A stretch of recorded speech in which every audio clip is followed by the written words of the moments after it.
hari ikintu yabwiye Imana gikomeye, aravuga ati Mana ujye ukebukisha amaso yanjye ne kureba kubitagira umumaro.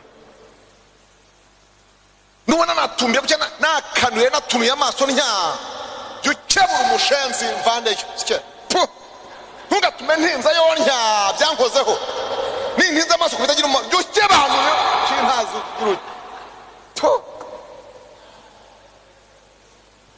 wite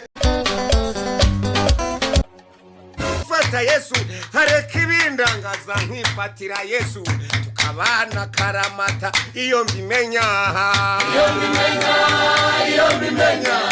chagiye nataye nari gufata Yesu hareka ibindangaza nkifatira Yesu tukabana karamata chagiye nataye ntazi wa mugabo utanga amahoro Togezanye murazinenga mbahiza kabiri murazinenga mumaze kundengwaho mwasinze none muraho murararamye ngo twaje imbokoboko nyine n'imitwe muraramye ndebera ko kanya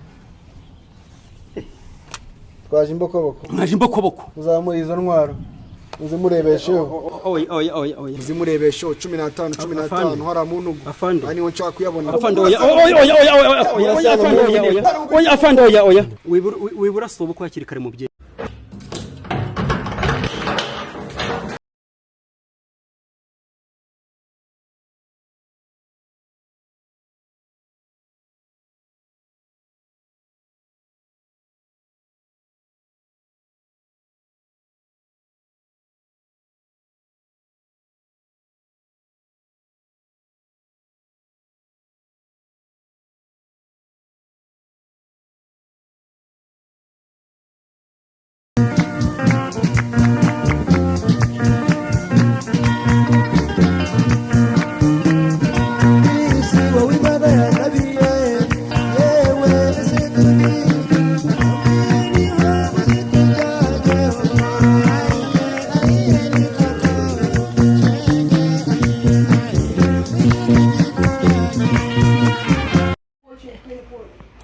Do it. Well, like G-Pa.